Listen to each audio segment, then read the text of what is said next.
आज अनुराग शर्मा राज्यसभा मेंबर के इलेक्शन को चैलेंज करने वाली मेरी PIL Himachal Pradesh high court में लगी, जिसमें मैंने एलिगेशन लगाया था कि अनुराग शर्मा जो राज्यसभा के लिए हिमाचल से इलेक्टेड हुए हैं, उनके गवर्नमेंट के साथ कॉन्ट्रैक्ट जो थे वो date of filing of nomination persist कर रहे थे, यानी जारी थे, इन प्रोग्रेस थे। सेक्शन 9A जो रिप्रेजेंटेशन ऑफ पीपल एक्ट है, उसके अनुसार अगर किसी कैंडिडेट के नॉमिनेशन के दौरान गवर्नमेंट के साथ किसी भी तरह का कॉन्ट्रैक्ट है तो उसका जो इलेक्शन है वो इनवैलिड है, उसका जो नॉमिनेशन है वो इनवैलिड है। इसी को आधार बनाकर मैंने PIL Himachal Pradesh high court में फाइल की और जिसमें मैंने प्रेयर की कि अनुराग शर्मा का इलेक्शन जो है वो इनवैलिड है। वो इलेक्शन के दिन इनएलिजिबल थे, यानी योग्य नहीं थे कि वो इलेक्शन लड़ सकें। उसके बावजूद जो आरओ थे, रिटर्निंग ऑफिसर, उन्होंने उनका नॉमिनेशन पेपर जो है वो ध्यान से चेक नहीं किया, जिसमें साफ मेंशन था कि अनुराग शर्मा के 7 कॉन्ट्रैक्ट्स जो हैं वो गवर्नमेंट के साथ जारी हैं। इस पर संज्ञान लेते हुए हिमाचल प्रदेश हाई कोर्ट ने election commission of India, union of India, Himachal सरकार, रिटर्निंग ऑफिसर और राज्यसभा के इलेक्टेड मेंबर अनुराग शर्मा से जवाब तलब किया है। हिमाचल प्रदेश हाई कोर्ट ने इस सारे मामले में एक क्वेरी की कि क्या मैं इलेक्शन पिटीशन फाइल कर सकता था या नहीं। तो मैंने कहा ये रेमेडी जो है वो वोटर, जो राज्यसभा के वोटर हैं, वो उनके पास है। ये वोटर हैं सारे एमएलए जो हिमाचल प्रदेश से चुने गए हैं, लेकिन इनमें से किसी ने भी उसके इलेक्शन को चैलेंज नहीं किया। तो फिर जो पब्लिक स्पिरिटेड पर्सन हैं जैसे मैं, तो हमारे पास इलेक्शन की रेमेडी नहीं है, तो हमारे पास पीआईएल की रेमेडी है, जिसकी वजह से हम इस इलेक्शन को चैलेंज कर सकते हैं।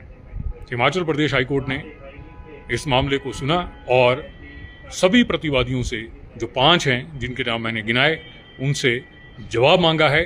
और कानून ये कहता है कि जैसे कि अनुराग शर्मा ने माना है अपने डिक्लेरेशन फॉर्म में एफिडेविट लगाकर कि जिस दिन उन्होंने ये नॉमिनेशन फाइल किया 5 या 6 मार्च को, उनके गवर्नमेंट के साथ जो कॉन्ट्रैक्ट थे वो जारी थे, इन प्रोग्रेस थे, परसिस्ट कर रहे थे। तो ऐसे में ये section 9A representation of people act का वायलेशन है, इसलिए उनका जो इलेक्शन है वो रद्द हो सकता है अगर ये प्रूव हो जाए कि उनके सरकार के साथ कॉन्ट्रैक्ट जो थे नॉमिनेशन फाइल करने के टाइम पर जारी थे। इसमें लग रहा है कि अनुराग शर्मा की जो मुश्किलें हैं वो बढ़ जाएंगी। आगे देखते हैं कि इसमें क्या होता है।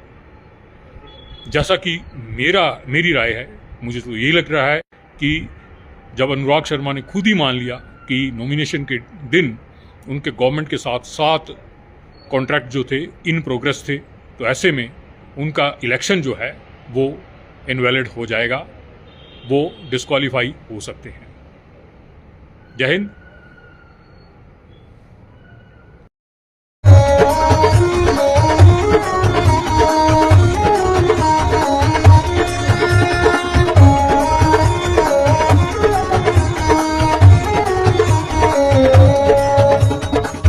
नमस्कार, मैं Alka Bhardwaj, principal Gurukul international school Kunihar.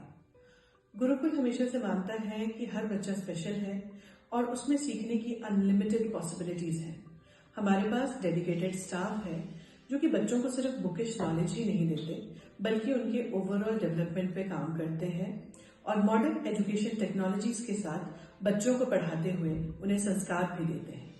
मैं आपको बताना चाहूंगी कि नेक्स्ट सेशन के लिए एडमिशन शुरू हो चुकी है, जिसमें कि इस बार हम ग्रेड नर्सरी से ग्रेड 1 तक नई एडमिशन पे एडमिशन फीस नहीं ले रहे हैं और ग्रेड 2 से ग्रेड 10 तक एडमिशन फीस पर 50% की छूट है।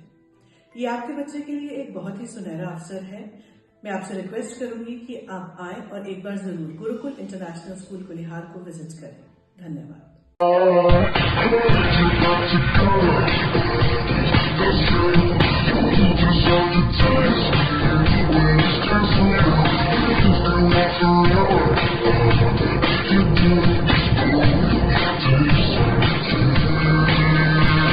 Looking for a school that shapes not just students but future leaders? Welcome to Kasoli International Public School, a world-class residential institution where learning goes beyond classrooms. With a strong academic foundation, an advanced curriculum, and excellence in sports and co-curricular activities, we focus on complete development. Nutritious food, a safe boarding environment, and experienced teachers living on campus ensure constant care, discipline, and guidance. Enroll your child at Kasoli International Public School today. Admissions are now open.